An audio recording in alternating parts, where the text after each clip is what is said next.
estudar encadeado, tá?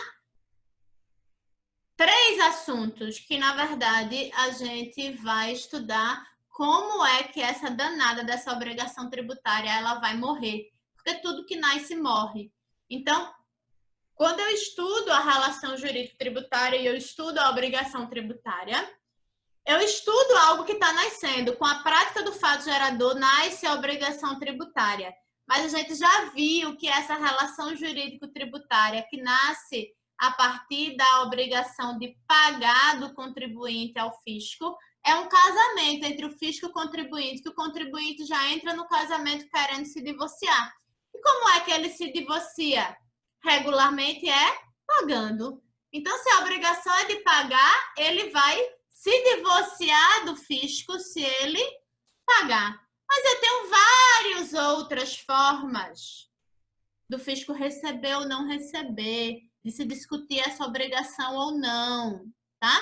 De se suspender aquilo ali para poder se discutir. Então, é isso que a gente vai estudar agora. Nós vamos estudar a exigibilidade do crédito tributário. Veja, até agora nós já sabemos, o crédito tributário está constituído. Ele foi constituído a partir do lançamento. Daí em diante, nós passamos a estudar a exigibilidade do crédito tributário, meus caros. Então, nós vamos estudar na aula de hoje a suspensão da exigibilidade do crédito tributário, a extinção da exigibilidade do crédito tributário e a exclusão da exigibilidade do crédito tributário. E vamos embora, porque de todas as aulas, acho que ela é a mais legal, ok? Eu já tenho um esqueminha feito aqui no meu flipchart. Então, eu não vou nem levantar, vou olhar para aqui, tá, gente? E vou pensar o seguinte, olha, hipótese de incidência, vocês estão me vendo? Dá para ver aqui o flipchart, não dá? A hipótese de incidência, ela está sempre no mundo das nuvens. E essa hipótese de incidência, quando ela é praticada no mundo dos fatos, quando Manu pratica a hipótese de incidência no mundo dos fatos, Manu praticou o fato gerador. E Manu, quando praticou o fato gerador, ela criou, né, uma obrigação tributária. Essa obrigação tributária é o objeto da relação dela, é uma relação entre Manu e o fisco. É essa relação que ela vai ser declarada com o lançamento. E a gente sabe que o fisco tem 5 anos para declarar, beleza? Mas a relação não é a 2 se eu tiver no lançamento de ofício, como esse auto de infração que a gente acabou de discutir, então eu preciso da notificação do lançamento. Manu, notificada do lançamento do auto de infração que vai cobrá-la o tributo não pago mais juros e multa. Manu tem 30 dias, dado pela legislação tributária, 30 dias para decidir o que fazer. Manu pode dizer o seguinte, meu Deus do céu, eu quero tanto me divorciar desse casamento, foi uma relação abusiva entre ela e o fisco. Ela diz, eu vou pagar para me livrar do fisco. Eu vou pagar porque eu acho justo ou não, aí é uma questão de Manu. Mas ela vai pagar porque ela de fato praticou o fato gerador, ela gosta ou não do fisco, ela vai ter que pagar, senão os bens delas vão estar expostos a penhora lá na frente. Então ela vai lá e paga. Se Manu paga, Manu acabou de extinguir a obrigação tributária. Então, o meu ciclo de vida e morte da obrigação tributária, ele está muito curtinho. A obrigação tributária nasceu e regularmente Manu pagou, extinguiu-se. Manu precisou conversar com o advogado tributarista? Nananina, não. Mas de jeito nenhum. Ok, gente? Então, vamos lá. Mas Manu pode, nesses 30 dias que ela tem para pensar, ela pode simplesmente não dar bola. Ela disse, olha, eu recebi essa notificação, né? Devo, não nego, pago quando puder. mas eu sei que eu pratiquei o fato gerador, né? Eu nem atinei que eu pratiquei o fato gerador, mas ok.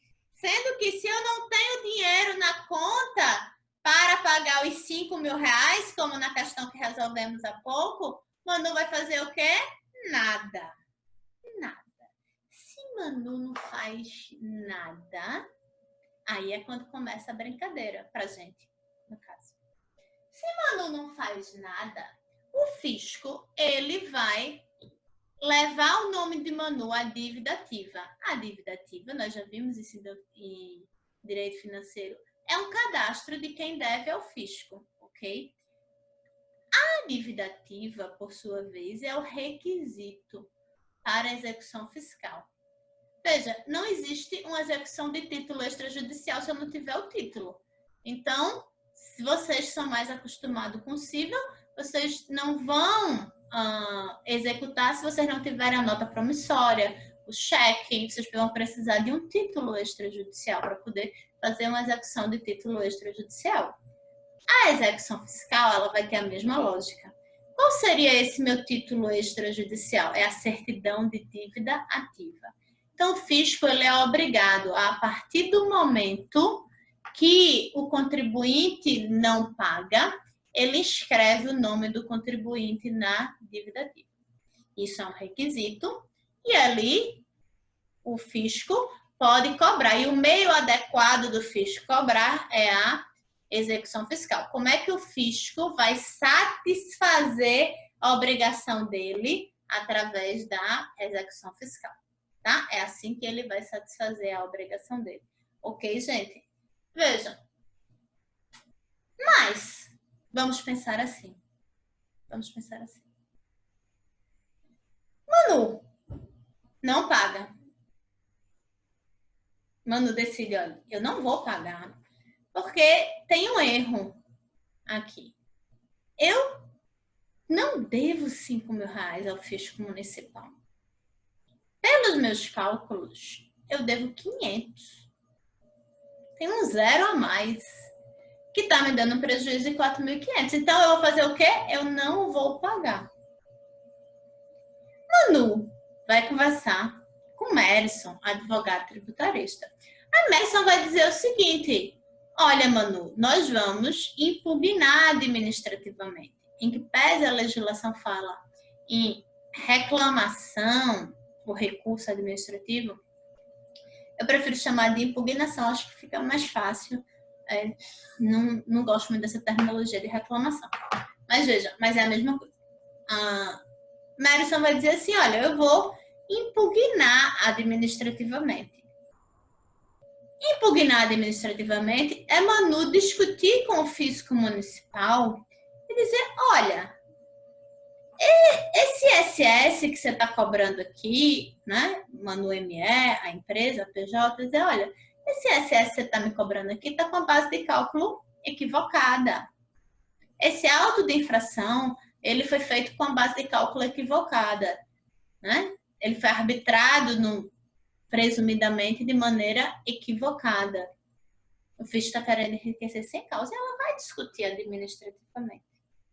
Aí veja, se ela está discutindo administrativamente, não seria razoável. Veja, ela decidiu não pagar, então ela está inadimplente. Se ela está inadimplente, o fisco ele deve manejar a ação de execução fiscal para satisfazer seu crédito. Mas vejam, não seria razoável se ela está discutindo os elementos da obrigação tributária. Se ela está discutindo até um vício de forma, não seria razoável que o fisco pudesse satisfazer pela via judicial o seu crédito e levar expor os bens de Manu à penhora. Então, quando o Merison diz assim, olha, nós estamos no prazo e nós vamos impugnar administrativamente, veja, acabou de surgir uma barreira. Tá vendo essa barreira aqui com o Szinho? Essa barreira com o Szinho é a suspensão da exigibilidade do crédito tributário. O fisco não vai poder exigir, e o jeito certo do fisco exigir é através da execução fiscal. O fisco não vai poder exigir.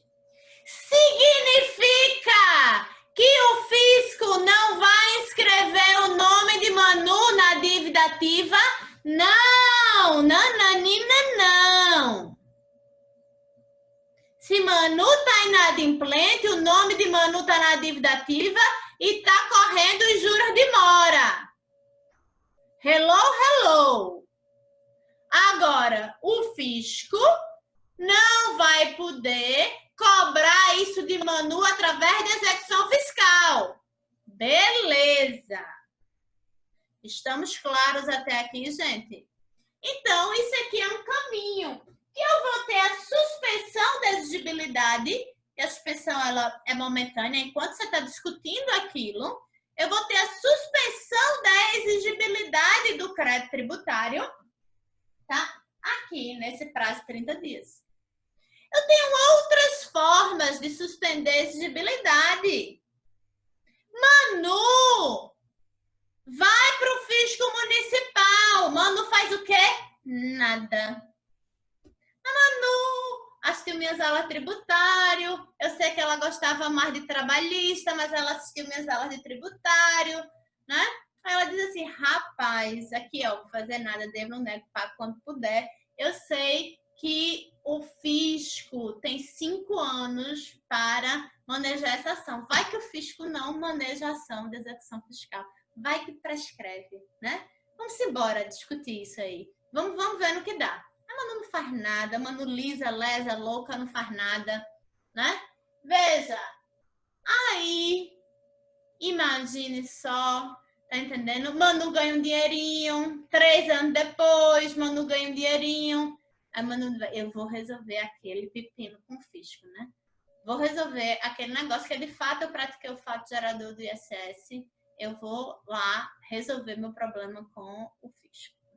Aí, Manu tá com o nome na dívida ativa, né? Com o nome da dívida ativa, né? Ela não vai ter a certidão negativa, e como ela não tem a certidão negativa, ela fica sem poder disputar as licitações. Aí, Manu diz, ó, eu vou lá me entender com o fisco municipal do Recife. Manu adere a um parcelamento que, logicamente, foi regulamentado por lei. Ela adere a um parcelamento. Veja, quando Manu adere ao parcelamento, ela não está mais discutindo os elementos da obrigação tributária. Ela está dizendo o seguinte, olha, deixa eu pagar suavemente. Eu vou pagar, eu vou satisfazer sua obrigação, mas parcele. Mas veja, o parcelamento também vai ser uma hipótese de suspensão da exigibilidade do crédito tributário. Então, o parcelamento pode ir lá na frente.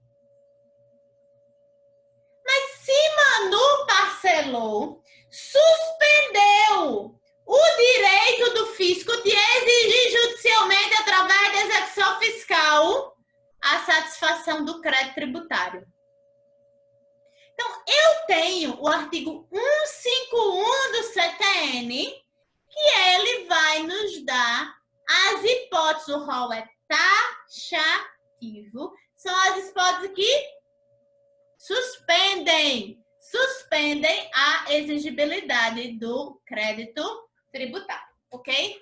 Então, meus amados, eu vou dar um share screen com o CTN e o meu leitor oficial de hoje é o Wilson, né? O Wilson já se habilitou desde o início da aula para ser o meu leitor oficial de hoje.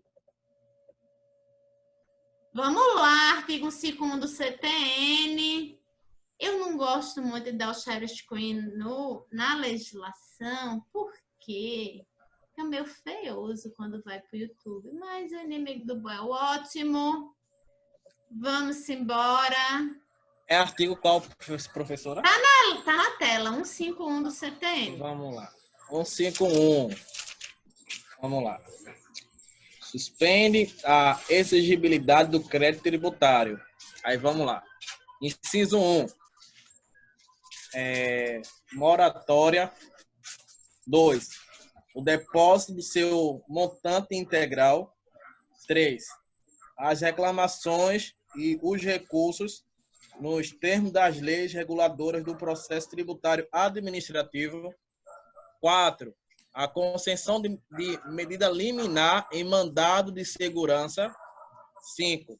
A concessão de medida liminar ou de tutela antecipada em outras espécies de ação judicial. 6. O parcelamento. Posso ler o parágrafo único? Sim, deixa eu tirar aqui. Vamos lá. Vamos lá, parágrafo único. O disposto nesse artigo não dispensa o cumprimento das obrigações acessórias, dependente das obrigações principal, cujo crédito seja suspenso, ou dela consequentes. Professora, uma dúvida, professora, que surgiu aqui. Sobre parcelamento, entendeu? Eu tenho minha empresa, aí eu parcelei. Sendo que, faltando um pouco, professora, para eu fechar o pagamento todinho, eu venho a farrapar um mês. Falta o dinheiro. Como Perfeita é que fica nessa pergunta, situação? mas ela não é de suspensão, ela é de extinção. Daqui a uns minutinhos eu vou responder ela, tá certo? Tá bom, beleza. Tá perfeita. Vamos lá. Primeiro, nós vamos falar das hipóteses de suspensão da exigibilidade. A suspensão, ela é momentânea. Eu vou suspender o direito do fisco de exigir aquele crédito tributário. E a maneira que o fisco tem de exigir é através da execução fiscal. Ok, meus caros? Ok. Vejam. Essa suspensão, então, ela é sempre circunstancial. Ou seja, ela é provisória, mesmo que essa provisibilidade dela seja provisoriedade. Provisibilidade não, provisibilidade é outra coisa. Provisoriedade dela seja longa, né? Seja de anos, mas ela é provisória, ok? Mesmo que eu tenha uma liminar aí que dure anos, tá? Então, a suspensão, ela é provisória. Vamos lá. Eu vou olhar para aqui e eu vou pensar o seguinte, ó. Eu tenho 6 incisos. Eu preciso ficar decorando? Não, eu não preciso ficar decorando.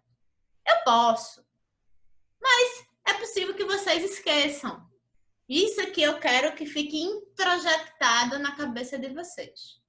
Veja, eu tenho um grupo 1. Grupo 1 do artigo 151, rol taxativo. Moratória e parcelamento. Então, meu grupo 1 é moratória, mor de moratória mais par, mor-par. Moratória, parcelamento. Tanto a moratória quanto o parcelamento, que lógico precisam de leis que as determinem. Então, tanto a moratória quanto o parcelamento, eles são uma dilação de prazo. A moratória, que já começa a vir regulada aqui no artigo 152, ela já foi muito utilizada no sistema tributário nacional. Depois da introdução do parcelamento, ela deixou de ser tanto utilizada, porque ela não tem o mesmo resultado para o fisco, tá? Então, veja, no parcelamento, vamos colocar o parcelamento, fica mais fácil vocês entenderem. No parcelamento, o Wilson fez o parcelamento. O Wilson fez o parcelamento em 60 meses. Significa, Wilson, que a sua obrigação tributária ela vai estar extinta pelo pagamento quando você pagar, certo? A parcela número 60. Beleza? Até lá, a exigibilidade do crédito tributário está suspensa, ok? E o Wilson está pagando. Então, veja, o prazo que o fisco tinha para receber, que seria hoje, 29 de maio, 29 de maio de 2020, ele foi para daqui a 5 anos, 29 de maio de 2025. Aí foi o prazo. Sendo que o fisco foi recebendo um taquinho cada mês até 2025. Teve a dilação de prazo. Mas o fisco vai recebendo um pouquinho a cada mês. Então, é uma situação que ela é melhor para o fisco. Dá mais condições do fisco receber. E ela é melhor para o contribuinte, porque o contribuinte vai pagar parcelas mais suaves. Ok, gente? Perfeito.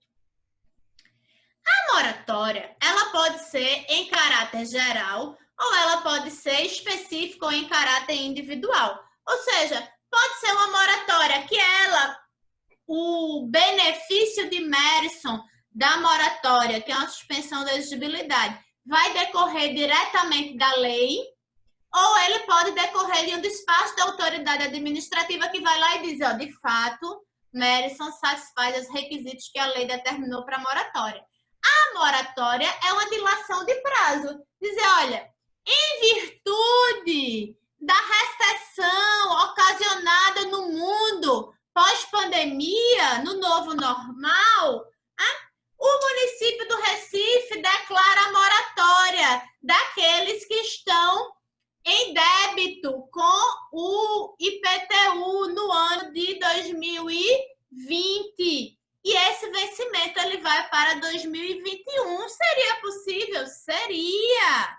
Né? Seria possível. A moratória de 2021 para 2022, né? Veja, se Merison fosse o prefeito, né, ele não ia querer, porque estaria doido para arrecadar. Mas possível é, tá? Então, a moratória ela é uma dilação de prazo. E com o Instituto do Parcelamento, ela, disser que entrou em desuso é um exagero, mas ela é um instrumento que ele é menos recorrível pela administração tributária, né? Pelo o ente dotado de autonomia política ou pelo contribuinte, né? Quando, logicamente, tiver a lei que determina. Então, a moratória e o parcelamento eu preciso entender junto. Moratória e parcelamento. São hipóteses de suspensão. Depois, eu vou pensar o seguinte. A reclamação e o recurso, ou a liminar. Presta atenção aqui, vamos para o quadro. Ó, presta atenção. Manu, no exemplo que eu dei, cadê Manu? Tá aqui, olha. Manu, no exemplo que eu dei, Manu, ela tem 30 dias para pensar. Ela foi notificada do auto de infração com lançamento suplementar e ela tem 30 dias para pensar. Manu discorda de algum elemento daquela obrigação tributária. Ela discorda. Ela vai dizer o seguinte, olha, eu pratiquei o fato gerador, mas não foi nesse montante todo. Então, eu tenho um erro aqui na base de cálculo. Ela vai dizer, eu não sou o sujeito passivo. E ela vai recorrer ao advogado tributarista dela, Merison. Olha, meus caros. Merison pode dizer o seguinte, olha, Manu, nós vamos impugnar administrativamente. E a gente já viu que se impugnou administrativamente, suspendeu a exigibilidade, porque ela está lá discutindo com o fisco municipal, dizer, ó, meu bem, você está querendo enriquecer sem causa, que a base de cálculo não é essa. Eu não pratiquei o fato gerador, eu não sou o sujeito passivo. Ok? Beleza. Ou o Merison pode dizer o seguinte, Manu, teu direito é tão bom, tão bom, tão bom, que nós vamos embora se socorrer do Poder Judiciário, porque aqui tem um vício. Aí a minha pergunta é, a ação que Merison ajuizou no Poder Judiciário contra o fisco municipal, contra a Fazenda Pública Municipal, essa ação suspende a exigibilidade do crédito tributário? Olhem para a tela, essa ação suspende? Não. Essa ação não suspende a exigibilidade. A professora, aqui na tela está escrito mandado de segurança ou outras espécies de ação judicial, mas está escrito liminar. E o que suspende a exigibilidade do crédito tributário é a concessão de liminar. Então, me poupem. Ajuizou uma ação judicial, vai suspender a exigibilidade do crédito tributário? Não. Não. O que vai suspender é se o direito de Manu for tão bom, tão bom, tão bom, que ela tenha liminar. Aí sim. Se não, meu bem, nada feito. Vai estar rolando o processo lá que Merison ajuizou e, em paralelo, o fisco pode muito bem ajuizar a execução fiscal e a execução fiscal vai estar rolando também. A não ser que tenha um liminar. Tá claro, gente? Agora, a impugnação administrativa, suspende. Meus amados, eu quero falar para vocês da coisa, talvez, mais relevante desse assunto. O depósito montante integral. Vejam, eu disse para vocês que o ROA é taxativo. E o CTN fala de depósito do montante integral. Se Manu não concorda com o fisco e ela impugnar administrativamente, é lógico que a exigibilidade do crédito tributário vai estar suspensa e, no caso, o fisco não vai poder exigir, via execução fiscal, os bens de Manu, então, por enquanto, não vão estar expostos à penhora, digamos assim, tá? Ela não vai ter, né, que indicar bens à penhora, fazer a garantia do juiz, etc., né? Porque a exigibilidade está suspensa. Mas veja. A única dessas 6 hipóteses aqui, a única que cessa os efeitos da inadimplência, que deixa de correr os juros de mora, é o depósito do montante integral. Então, vejam, Manu e Merison, seu advogado tributarista, decidiram... Professora, desculpa, depósito montante de quê? Integral. Okay. Depósito do montante integral. Veja, vou dar um exemplo para ficar claro. Manu e Merison, o fisco municipal, tá, lavrou uma auto de infração cobrando R$ 4.500 de Manu, para eu pegar o exato exemplo da questão que a gente já resolveu hoje, certo? Manu acha que não deve esses 4.500, não é, ao fisco de valor principal. Ela acha que não deve, certo? Ok. Ela, nesse tempo que ela tinha para pensar o que fazer, ela procurou o Merison. Manu fez a impugnação administrativa. A impugnação administrativa, por si só, suspendeu a exigibilidade do crédito tributário. Manu e Merison ficaram discutindo com o fisco municipal, foi para a segunda instância administrativa, e eles ficaram discutindo com o fisco municipal. E isso levou 3 anos, 4 anos. Manu, que devia 4.500 ao fisco, que foi ali o que estava escrito em dívida ativa, vai ter, logicamente, esse valor atualizado. Então, Manu, se Manu perde essa discussão, Manu não vai mais dever 4.500, porque vai estar atualizado. Entende? E aí, Manu vai dever 7, 8, talvez mais. Vai atualizar. Por quê? Porque Manu somente fez a impugnação administrativa. Manu não fez o depósito montante integral. Se Manu tivesse feito depósito montante integral, quanto ao montante integral? 4.500. O fisco não está dizendo que Manu deve ele 4.500. Fez o depósito montante integral aqui, administrativamente, 4.500. Para o fisco. Mas de fisco, isso aqui é um depósito montante integral e eu estou discutindo e fiz a impugnação administrativa. Quando Manu fez esse, ela, digamos assim, ela suspendeu a exigibilidade 2 vezes. Uma vez, que é enquanto ela está fazendo a discussão, e uma segunda vez, que é o depósito montante integral, que é para cessar os efeitos da inadimplência. E se ela perder, ela daqui a 3 anos, 4 anos, quando terminar essa discussão, ela vai estar devendo ao fisco somente 4.500 correção monetária, que já vai estar lá. Entende? Gente, ficou claro.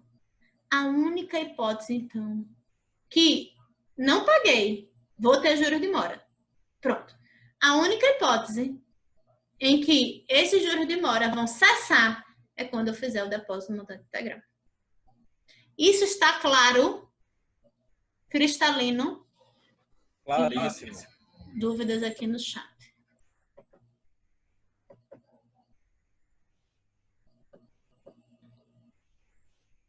Perfeito. Então, vamos embora, gente. Eu vou dar um stop share. Oni, rapidinho. Hum, Nessa questão de Manu, hum, tipo, tava lá como ela estivesse devendo 4.500, certo? Mas a história foi outra, foi R$ 500, correto? certo? Aí ela consegue provar, faz esse montante, paga o montante integral de uma vez só. Aí a minha pergunta é, ônus que ela teve enquanto estava assim, digamos, com um nome sujo na praça, como é que ela faz para correr atrás? Ela pode, o que é que ela faz contra o fisco? Como é que fica essa história? Veja, boa pergunta. Deixa eu lhe dizer. Se a exigibilidade do crédito está suspensa, então se Manu impugnou administrativamente, ou se Manu tem uma liminar, ou se Manu aderiu ao parcelamento, o nome dela está na dívida ativa. E o nome dela vai continuar na dívida ativa. Mas Manu vai ter direito a uma certidão positiva, porque o nome dela está na dívida ativa, com efeitos de negativa. Porque essa certidão vai estar dizendo que a exigibilidade está suspensa. Essa certidão positiva com efeitos negativa, ela tem o mesmo papel da certidão negativa para os atos que Manu precisar praticar civilmente. Então, se Manu, ME, estiver disputando a licitação e a comissão de licitação não aceitar a certidão positiva com efeitos negativa, Manu pode ajuizar contra essa comissão de licitação, que com certeza ela vai ganhar, entendeu? Ficou claro? Beleza. Valeu, professor. Então, vamos embora. Nós já vimos a suspensão da exigibilidade do crédito tributário. Nós vamos agora, meus caros, ver como é que finalmente Manu vai se livrar do fisco. Porque, olha, Manu, ela entrou nessa relação com o fisco assim, meu Deus, eu já entrei querendo sair. Então, ela já casou querendo se divorciar. E agora a gente vai ver quais são os caminhos que Manu tem para se divorciar do fisco, ok? Então, eu vou dar Deixa eu colocar aqui o meu PowerPoint. Eita! Se eu colocar em modo apresentação, não consigo dar o share screen, será? Vamos aqui.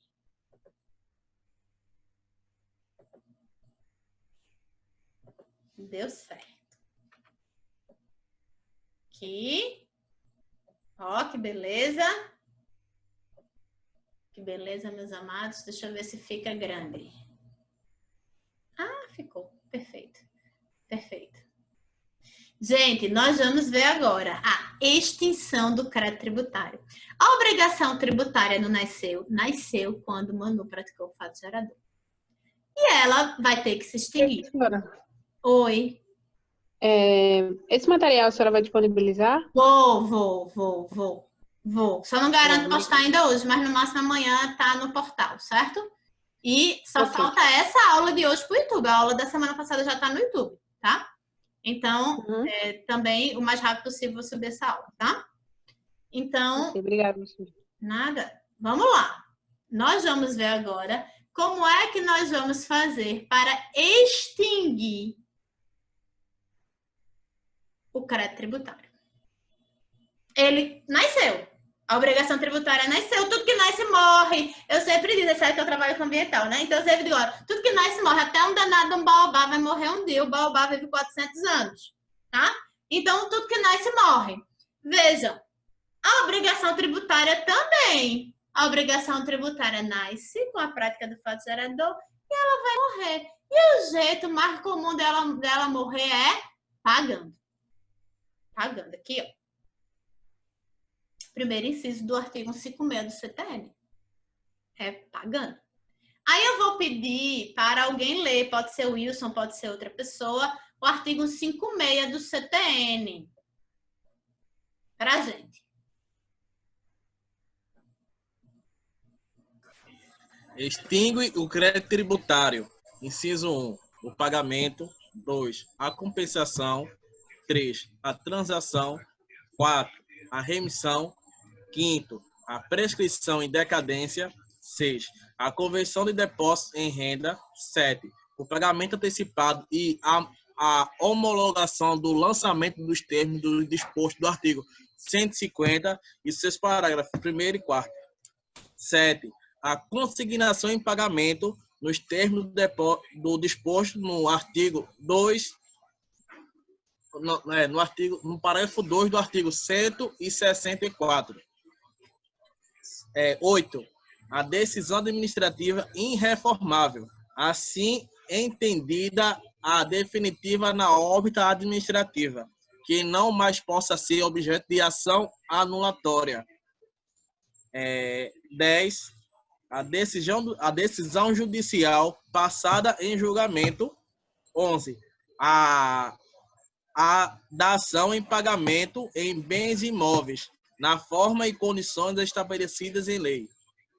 Meus amados, primeira coisa para dizer a vocês, meu rol para extinguir o crédito tributário, que ele surgiu com o início da obrigação tributária, que surgiu com a prática do fato gerador, é taxativo. Rol taxativo. Vamos embora. Eu vou usar a mesma lógica que eu usei para a gente estudar a suspensão da exigibilidade do crédito tributário. E nós vamos agora passar a extinção do próprio crédito tributário. Tá? A extinção do crédito tributário, ok? Eu vou ter um grupo 1. Meu grupo 1 vai ser chamado de pagamento. Olha, se a obrigação é de pagar, o jeito mais tranquilo de eu dizer assim, olha, eu vou me livrar de você, fisco, eu vou me divorciar, é pagando. Então, Manu que praticou aquele fato gerador, né? Que já entrou na relação jurídico-tributária querendo se divorciar, o jeito mais fácil é pagando. Ok? Então, é o jeito odierno. Mas se Manu simplesmente pagar, ela não vai, né, contratar advogado tributarista para trabalhar para ela, né? Então, se todo mundo pagasse ao fisco, né, não teriam advogados tributaristas nesse mundo, ok? Então, ainda bem que tem gente que contesta o fisco. Mas vamos lá, brincadeiras à parte. Veja, o pagamento ele é em pecúnia e ele é em moeda corrente. Wilson, olha a sua pergunta aqui. Não há presunção de pagamento. Veja, eu sempre gosto de dizer isso nas minhas aulas. Hipoteticamente falando, o Wilson deve a Vivo. A Vivo é triste, né? Que é barato demais. Mas, enfim, hipoteticamente. O Wilson tem uma dívida civil. Ele deve a Vivo. Aí o Wilson deve, sei lá, 10 mil reais a Vivo. Hipoteticamente falando. Né? O Wilson ME, uma PJ, deve 10 mil reais ao fisco. Tá? O Wilson ME, que deve 10 mil reais ao fisco, não. Tá? A Vivo, numa dívida civil, faz um parcelamento. E vai pagar aí 10 parcelas de 1.000. Quando o Wilson ME paga a primeira parcela, o Wilson já tem o direito de ter o seu nome fora dos órgãos de proteção ao crédito. SPC, Serasa. Princípio da boa-fé objetiva. Ele fez a negociação, tá? E ele pagou a primeira parcela. Ok. Esse mesmo expediente, eu posso copiar e colar numa relação entre o Wilson e a Fazenda Pública? Não. Eu não tenho, o CTN coloca expressamente, eu não tenho presunção de pagamento. Então, o Wilson, como ele deu exemplo aqui, o Wilson ME, ele fez um parcelamento com o fisco. Ele parcelou em 24 parcelas, hipoteticamente falando. Na 17ª parcela, o Wilson passou por um aperto de caixa por conta de uma pandemia internacional. Ele se enrolou, parou de pagar o parcelamento. Veja, presta atenção. Quando o Wilson aderiu ao parcelamento, que pagou a primeira parcela, o nome dele saiu da dívida ativa? Não. Quando ele aderiu ao parcelamento, ele teve a suspensão da exigibilidade do crédito tributário e direito a uma certidão positiva com efeito de negativa. Correto? Somente quando o Wilson pagar a última parcela é que o Wilson vai ter extinto o crédito tributário pelo pagamento regular. Aí deixa de estar suspenso, porque se exauriu os efeitos da suspensão do parcelamento e o Wilson extinguiu o crédito tributário pelo pagamento. Se o Wilson para de pagar na 17ª parcela, ele perdeu o parcelamento e aquela suspensão da exigibilidade do crédito tributário deixa de existir. Lógico que está pago. Em relação ao que ele está pago, ele não vai pagar 2 vezes, senão seria bis in idem, tá? Mas aquela suspensão da exigibilidade, na hora que ele parar de pagar, ela vai deixar de existir. E ela vai perdurar até a última parcela, se o Wilson pagar direitinho, e ali vai ser extinto pelo pagamento. Ficou claro, Wilson e demais? Vejam. Ficou, professora. Certo? Então, a multa, a penalidade em direito tributário é multa, e eu não vou confundi-la ela com o crédito tributário integral, certo? O que eu quero chamar a atenção de vocês aqui, coloquei a vocês. Data do vencimento. Eu digo assim, eu tenho crédito tributário regularmente constituído, mas até o vencimento, eu, Anne, que chamo, tá? É uma pretensão de crédito. O fisco pretende arrecadar que ele tem direito, mas ele não sabe se vai arrecadar ou não, entende? Professora?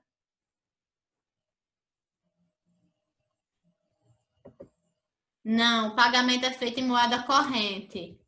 Eu não entendi moeda social, mas você está falando o quê? Tipo Bitcoin, é? É tão somente moeda corrente, pecúnia.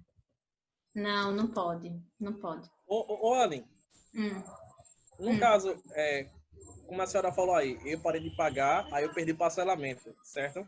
Aí digamos que o próximo mês eu possa continuar a aí pagar. você pode fazer outro parcelamento. Só que no caso a restante, né? O que ficou para pagar. Sim, aí você vai fazer outro parcelamento. Beleza, beleza. Vejam. Então, a data do vencimento. A data do vencimento do tributo é 1º/6, segunda-feira. Perfeito. Essa data do vencimento, a partir dela, passou a data do vencimento, não paguei, eu vou ter os juros de mora e a correção monetária. A correção monetária, tá? Isso aí já está bem consolidado pelo STJ. Ela é tão somente a correção da moeda.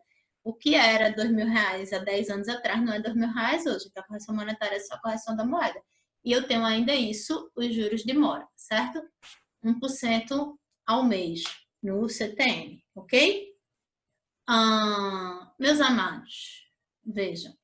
Essa data do vencimento, então ela vai dizer, ó, 1º/6. Aí o Estado vai saber, arrecadei, extinguiu de fato pelo pagamento, não arrecadei. Aí começa a contar juros de mora e vai estar sujeito a correção monetária e ali vai para a dívida ativa. Então, isso aqui para a gente é um balizador, a data de vencimento. Ele não é balizador, a data de vencimento, para efeitos de prescrição e decadência. Mas para efeito do montante que eu vou pagar no final, por conta da incidência dos juros de mora, sim. Ok? A data de vencimento, ela também tem uma relevância para a gente, que é o seguinte, a única possibilidade de, fora o depósito montante integral, tá? Então, fora o depósito montante integral, que eu já sei que suspendeu a exigibilidade do crédito tributário e, ao mesmo tempo, cessou os efeitos da inadimplência. Fora o depósito montante integral, a única possibilidade que eu tenho de passar a data do vencimento e não correr os juros de mora, os efeitos da inadimplência, é se o contribuinte, existe um expediente administrativo da função consultiva da administração tributária, tá? De consulta. Aí o contribuinte, ele faz uma consulta que se relaciona diretamente com aquele crédito tributário. Lógico, né? A consulta, ele vai ter uma questão de tese, ele é uma questão de direito, mas ele vai ter uma questão de dizer, olha, como é exatamente que você vai entender o momento da importação, você está falando com a União, tá? Então, a lei não está clara aqui, me explique. Então, o fisco, a administração tributária, demorou a responder essa consulta. O contribuinte, o Wilson MF, fez a consulta antes do vencimento. Passou a data de vencimento, 1/6, e o fisco ainda não respondeu à consulta. Nesse caso, o contribuinte tem direito a não incidir juros de mora, porque ele não pagou, porque o fisco não deu as condições de pagar, que o fisco não respondeu à consulta. Então, eu só tenho essa possibilidade, certo? A minha regra é passar a data de vencimento, juros de mora. Ok? Eu tenho outras formas. Deixa eu olhar aqui o chat, que tem alguém aqui querendo fazer pergunta. Eita! É que quando eu clico aqui no chat, muda. Cadê? Alguém pode abrir o áudio aí para fazer a pergunta, porque eu não estou conseguindo. Com a apresentação do PowerPoint aberta, eu não consigo abrir. Foi Paulo, perguntou assim, professora, a taxa Selic inclui juros de mora? Não? É uma pergunta. Sim, inclui. Inclui. Pronto, era isso que estava lá no chat lá. Veja. Inclui e termina sendo draconiano, né? Mas vamos embora. Compensação. É uma outra forma de pagar. Então, veja, a compensação, ela também está no artigo 156 do CTN, que é o rol taxativo. É uma hipótese distinta do pagamento, mas é um jeito diferente de eu extinguir o crédito tributário. É um jeito distinto de pagar. Veja, como é a compensação na área civil? Eu devo a Wilson R$1.000, mas o Wilson me deve 2.000. Então, ao invés de eu fazer uma transferência para o Wilson de 1.000 e o Wilson me fazer uma transferência de 2.000, é melhor, né? Eu faço em conta e contas ali, abato uma na outra e o Wilson só me faz a transferência de R$1.000. No civil não é assim? Isso é uma compensação. No tributário também é assim. Eu tenho o Instituto da Compensação como uma das formas de extinguir o crédito tributário. O rol é taxativo, então precisa do CTNB, tá? Veja, a compensação. Vamos lá. Por lógica, tá, gente? Eu só posso compensar no civil uma dívida com isso se eu estiver falando das mesmas pessoas. Anne Cabral, pessoa física, e o Wilson, pessoa física. Anne Cabral, pessoa física, e o Wilson, pessoa jurídica.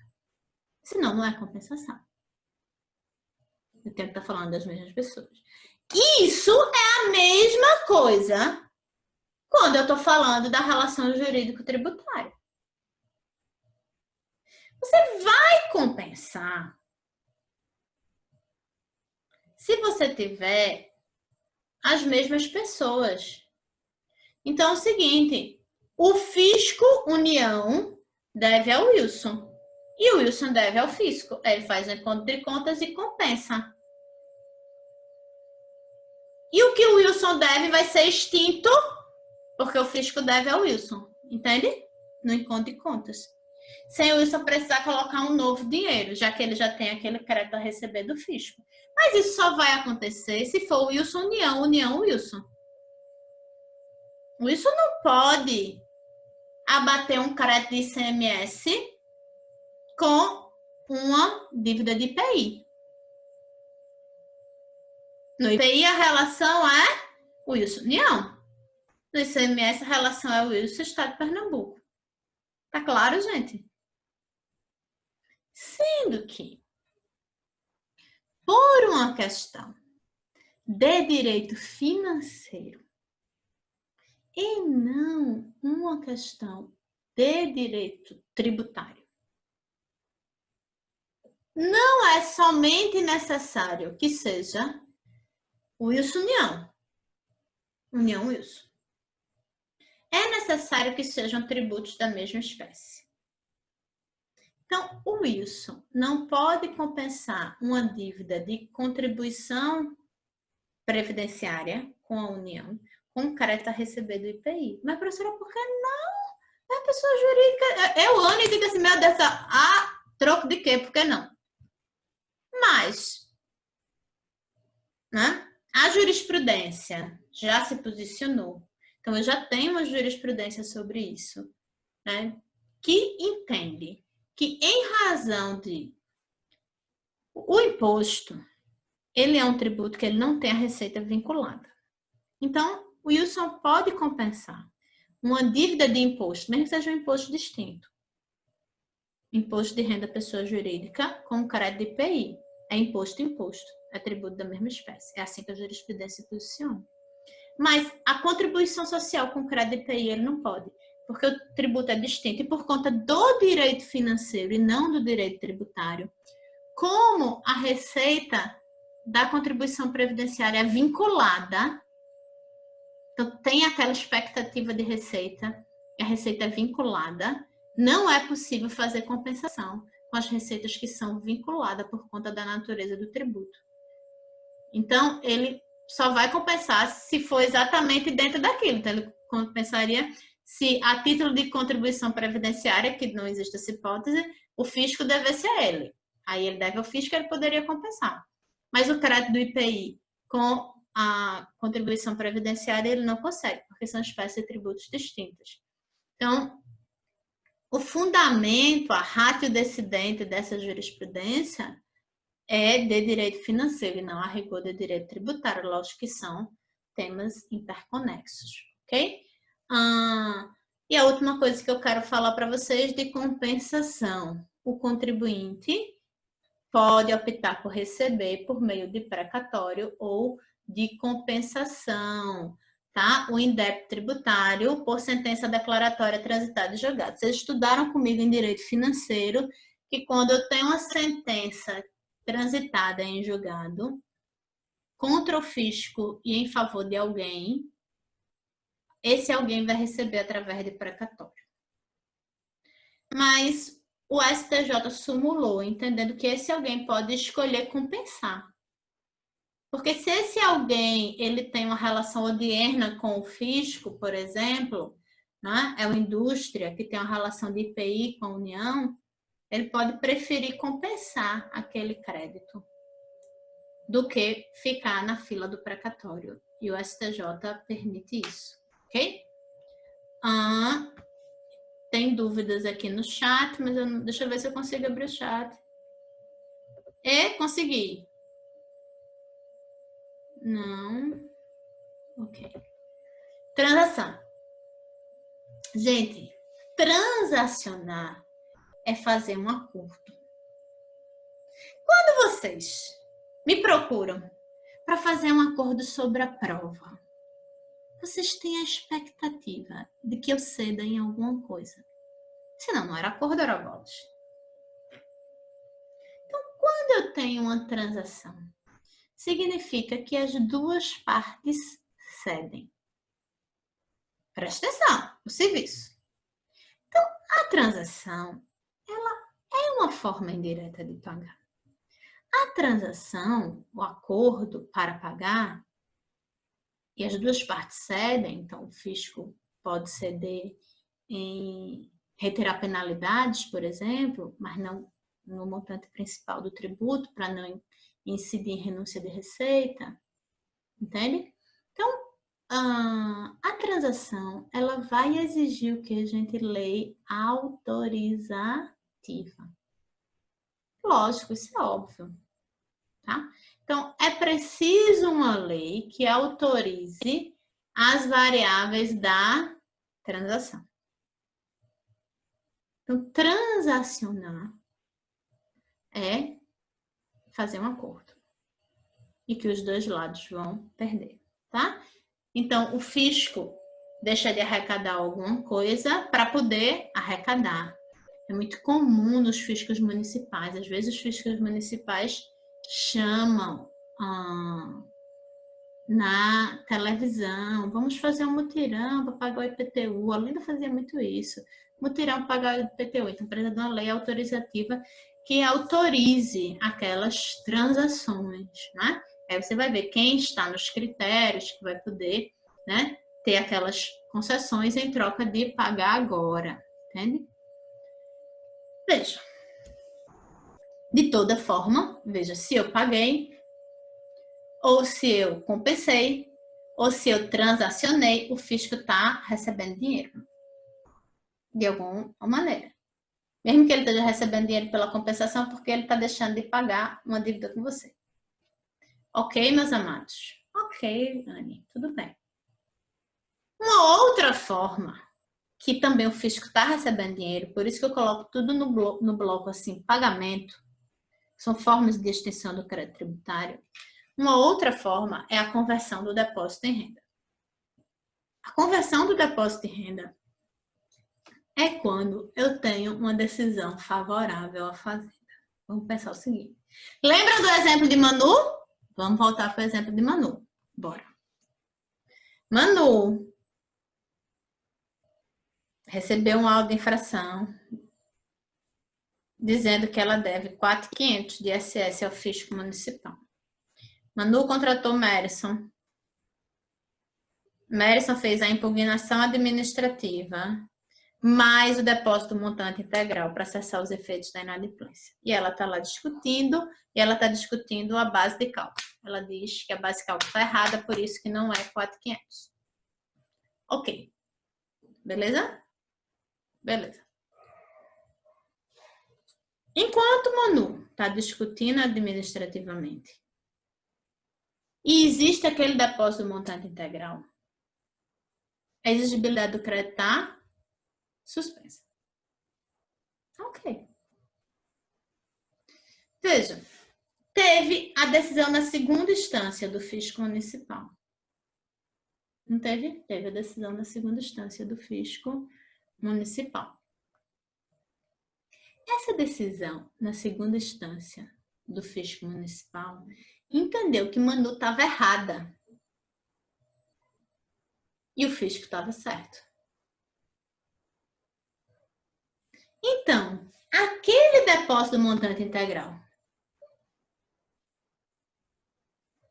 que Manu fez em favor do fisco vai, de fato, agora ser convertido em renda. E agora vai ser, de fato, receita pública. E vai estar disponível para ser gasto com a despesa. Entende? Só quando eu tenho a conversão em renda. Então, é a conversão em renda que vai extinguir o crédito tributário. O depósito montante integral, veja, é o mesmo dinheiro. Mas ele foi feito um depósito montante integral para suspender a exigibilidade. Quando terminou a discussão e a fazenda ganhou, aquele dinheiro foi apropriado pela fazenda como conversão do depósito em renda. Espero que esteja claro. Está claro? Dê pelo menos um joinha aí que eu vejo aqui na tela. Certo? Veja. Conversão em pagamento julgada procedente. É quando eu entro, né, com ação de consignação em pagamento, aí o juiz vai lá e diz, ó, pagou. Dação em pagamento de bens imóveis. Gente, que é o último inciso do 156. Presta atenção. Presta atenção. O rol é taxativo.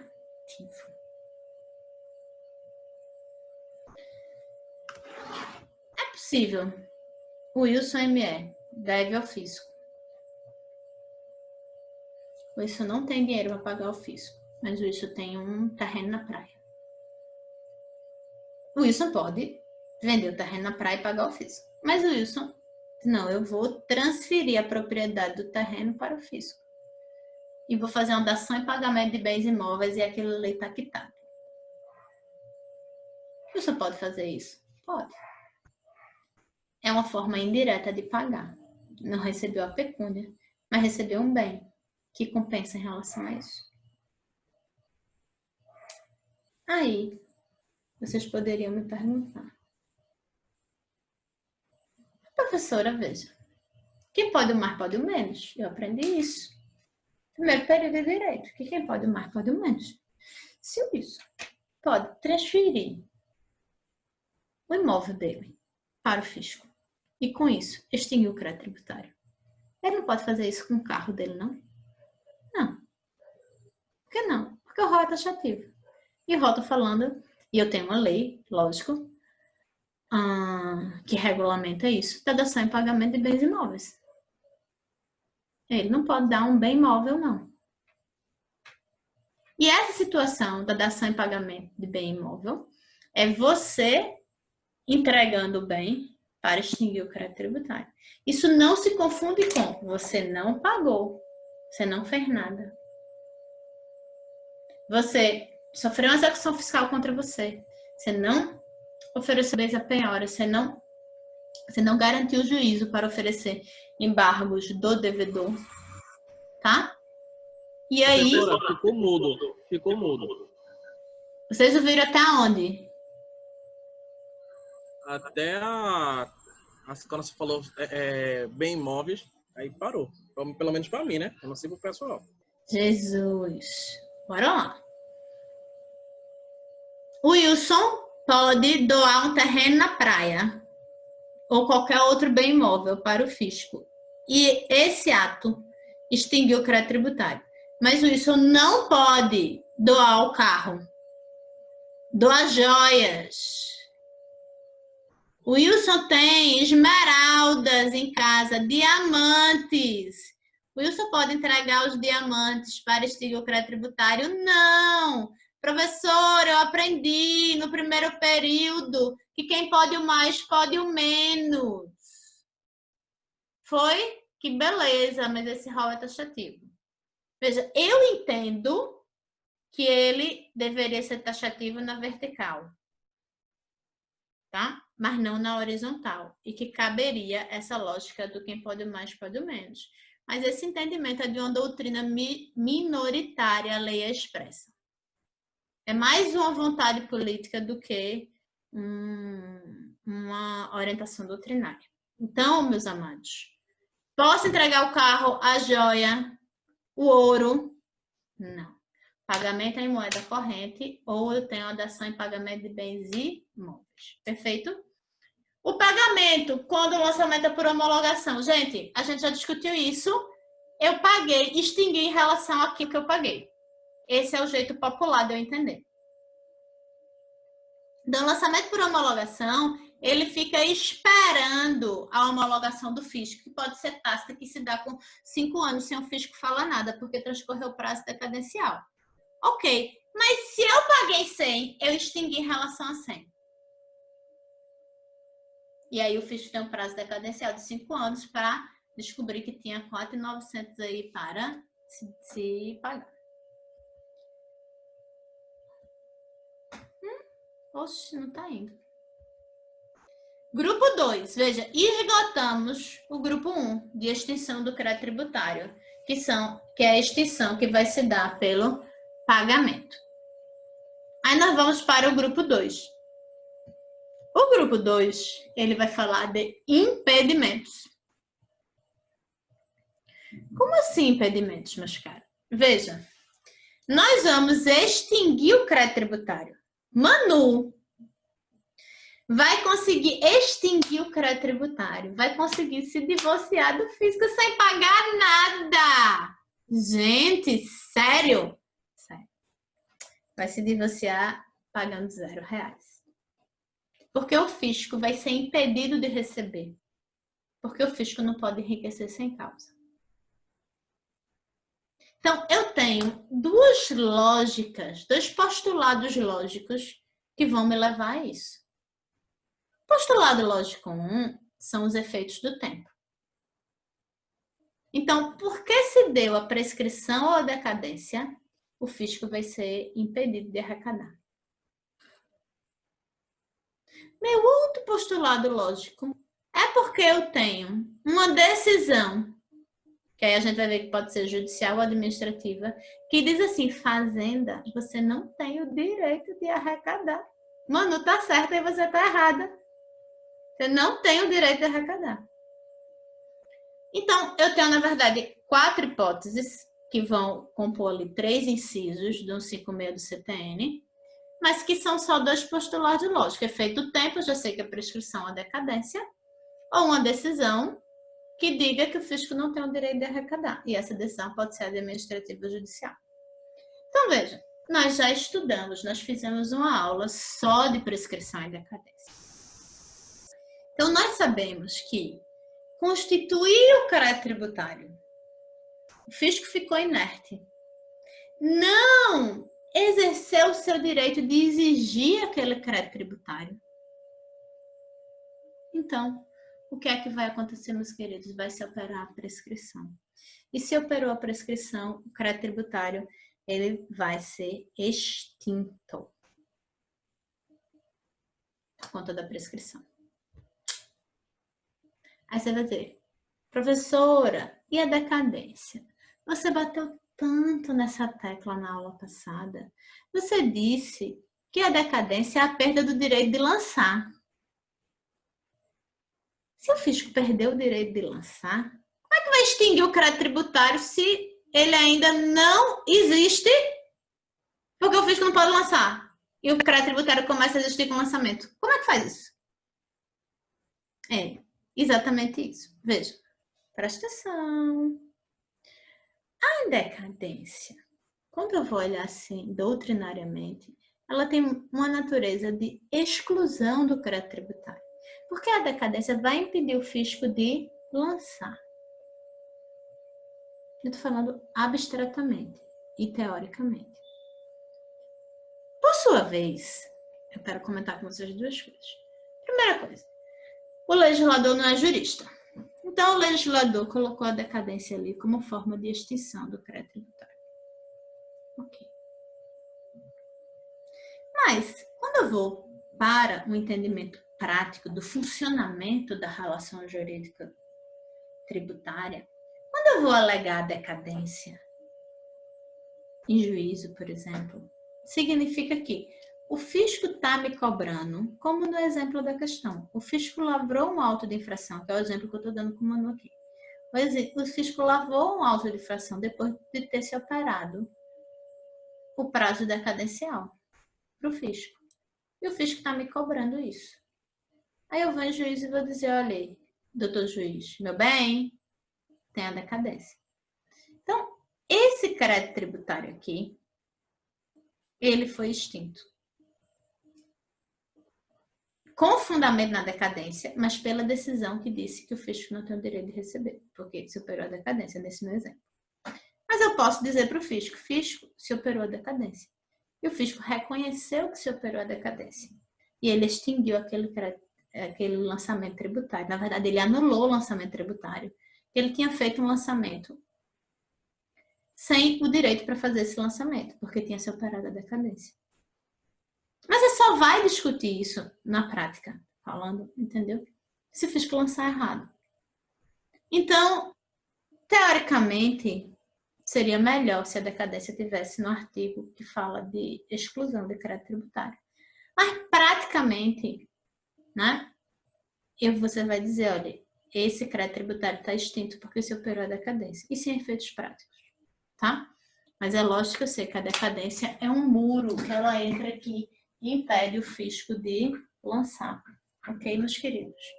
Vejam, eu tenho uma decisão transitada em julgado. Por qualquer motivo que seja.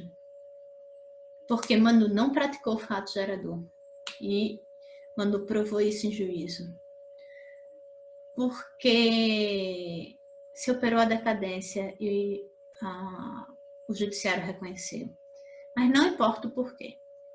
O judiciário reconheceu e tem uma adesão transitada em julgado, dizendo que o fisco, no exemplo que eu estou dando, o fisco municipal, não tem o direito de arrecadar. Então, o fisco ele vai ser impedido de arrecadar.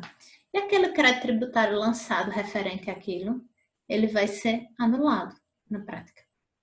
Porque a decisão, ela vai extinguir o crédito tributário. Ele vai ser extinto. Eu estou falando anulado no popular, para a gente entender. Que ele foi lançado e ele vai ser extinto, ele vai ser finalizado. Ele vai ser finalizado sem o fisco receber. Então, não é que ele exauriu os seus efeitos. Ele vai ter um efeito de uma anulação, apesar de não ser uma anulação. Não sei se ficou claro. E eu tenho a decisão administrativa irreformável. Na prática, na vida real, assim, quando a gente está atuando, a gente fala assim, trânsito em julgado administrativo. O professor de cursinho fala muito isso também, trânsito em julgado administrativo. Mas eu sei que trânsito em julgado administrativo não existe. Porque trânsito em julgado é para processo jurisdicional. Se meu processo é administrativo, eu não tenho trânsito em julgado. Eu tenho uma decisão administrativa irreformável. Mas o efeito prático é o mesmo. Então, eu tenho uma decisão administrativa. Veja, Manu, naquele exemplo que eu dei, ela não impugnou administrativamente contra o fisco municipal. E aí, na segunda instância, decisão irrecorrível, o fisco decidiu que, de fato, o fisco estava errado e Manu estava certa. E o fisco não tem o direito de receber. Então, nesse caso, o lançamento, o que está sendo discutido, o crédito tributário, ele vai ser extinto. O crédito tributário vai ser extinto. E ele vai ser extinto porque eu tenho uma decisão irrecorrível contra a Fazenda Pública, óbvio, que vai dizer assim, meu bem, fisco, você não tem o direito de arrecadar. Então, nessas 4 hipóteses, o crédito tributário vai ser extinto e o fisco não tem o direito de arrecadar. Tranquilo, gente? Grupo 3. O meu grupo 3, ó, só tem um inciso, é a remissão. A remissão é do verbo remitir, que é o perdão da dívida. Então, aqui vai ter o perdão do próprio tributo. O fisco só vai poder perdoar o tributo, ou seja, é uma outra hipótese que o fisco também não vai arrecadar. Mas ele não foi impedido de arrecadar, ele escolheu não arrecadar mediante lei autorizativa. Por que mediante lei autorizativa? Por conta do princípio da indisponibilidade do crédito tributário. Eu vou precisar de uma lei autorizativa que vai dar o perdão da dívida. Então, se eu tiver o perdão da dívida, tá? Aí, quando eu digo perdão da dívida, vai ter o perdão do próprio tributo. E eu não posso confundir isso com o próximo instrumento que a gente vai estudar, que é a anistia. O perdão não tem nada a ver com a anistia. A remissão é uma hipótese de extinção do crédito tributário, em que o fisco ele pode fazer uma remissão total. E ele pode remitir o principal, o tributo e a penalidade. Tá? Tranquilo? Meus amados, o que eu tinha para falar sobre a extensão do crédito tributário é isso aqui. Falta bem pouquinho para a gente terminar. Bem pouquinho. Bem pouquinho. Amados, até aqui estamos entendendo. Vou pegar esse gancho da remissão para a gente conversar sobre a exclusão do crédito tributário. A exclusão do crédito tributário. Deixa eu abrir aqui meu CTN, que eu vou dar um share screen com o CTN.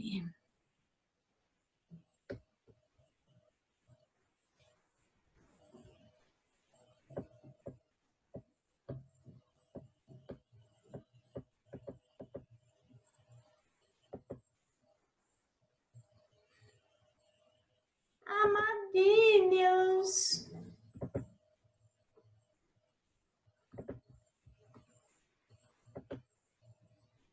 Bora lá? CTN. Artigo 175 do CTN. Exclui o crédito tributário. Veja, não é extingue o crédito tributário. Não é que o crédito tributário ele foi devidamente lançado e ele exauriu seus efeitos, ou o fisco foi impedido de receber e foi, assim, obrigado a extinguir o crédito tributário. Não é isso. É que exclui o crédito tributário. Veja, a isenção e a anistia. Eu vou começar com a isenção. A gente já falou de isenção aqui, quando a gente falou de imunidade, bem rapidinho. que a norma imunizante é a incompetência tributária. Na isenção é diferente. Na isenção eu vou exigir uma lei ordinária específica que vai trazer aquela isenção, mas a isenção ela é decorrente de uma escolha política. O ente dotado de autonomia política poderia arrecadar, ele tem a competência para arrecadar, mas ele escolhe não arrecadar. Eu tenho uma pequena divergência doutrinária de que alguns autores vão entender que a lei da isenção ela vai entrar no meio entre a hipótese de incidência e o fato gerador. Ela vai ser um muro que vai impedir e vai dizer, ó, aquele fato que está sendo praticado, apesar dele ser idêntico ao que está descrito abstratamente na lei, ele não é fato gerador. E eu tenho uma corrente que hoje em dia, modernamente, contemporaneamente, é majoritária, que ela vai entender que a isenção, ela entra no meio entre a prática do fato gerador e o direito do fisco de arrecadar. Então, ela, na verdade, impede o lançamento, porque ela exclui o crédito tributário, que, na verdade, vai deixar de existir. Entende? Vai deixar de ter a possibilidade de existir. Na verdade, se eu fosse rigorosa com a etimologia das palavras, seria isso, tá? Essa divergência doutrinária, ela é indiferente para efeitos práticos, mas ela é muito importante para discussões acadêmicas e teóricas e para a estruturação teórica dessa relação jurídico-tributária, que é uma ficção jurídica. O direito tributário é fruto de uma grande ficção jurídica, né? Então, eu não estou não dando a importância necessária à discussão teórica, mas para efeitos práticos ela não tem, porque eu vou então me posicionar aqui de que a isenção, a lei isentiva, é uma lei que ela entra aqui e ela vai impedir o fisco de lançar dali para frente. Eu tenho a lei, daqui para frente o fisco não vai lançar. Ontem o fisco lançou aquele mesmo fato praticado pela empresa XPTO. Hoje o fisco ele vai ser impedido de lançar o mesmo fato, porque eu tenho uma lei isentiva que entra aqui. Tá claro? Essa é a isenção. Então a isenção ela vai atingir o tributo e ela é para frente. A isenção ela é para frente. Eu tenho a lei isentiva e ela vai atingir o tributo para frente. A isenção, tá? Ela não vai ser aplicada à taxa e à contribuição de melhoria. Então, quando eu estou falando dessa isenção, ela é isenção de impostos, tá? Veja, a outra coisa que eu quero chamar a atenção para vocês de isenção é o seguinte. A isenção, se ela pode ser concedida por prazo certo, ou ela pode ser concedida sem prazo. Se a isenção, a lei que isenta, ela isenta o ICMS de pagar o IPTU ad eterno, né? Ela não coloca prazo. A qualquer momento pode vir uma outra lei e revogar essa lei que deu a isenção. Ela é revogável a qualquer tempo. Agora, se o Wilson obteve a isenção do IPTU por 5 anos, porque a lei está dizendo que a isenção do IPTU é por 5 anos. Aquela lei gerou expectativa de planejamento orçamentário para o Wilson. Eu estou explicando a lógica. Ela gerou direito adquirido para o Wilson. Então, aquela lei, ela não pode simplesmente ser revogada. Porque o Wilson vai ter direito adquirido àquela isenção de 5 anos. Entende? Assim. Vejam, sobre isenção, acho que era isso as coisas principais que eu queria falar. Aí eu quero falar para vocês sobre a anistia. A anistia, diferente da isenção. Veja, A anistia abrange exclusivamente as infrações cometidas anteriormente à vigência da lei que concede,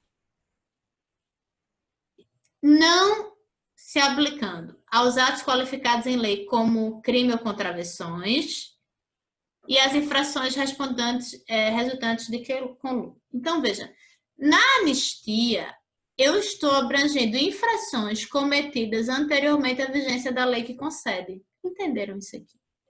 Acho que isso é o principal que eu tenho para falar para vocês sobre anistia. Porque, vejam, eu não posso confundir a anistia com remissão. Porque a anistia, ela é a anistia da penalidade.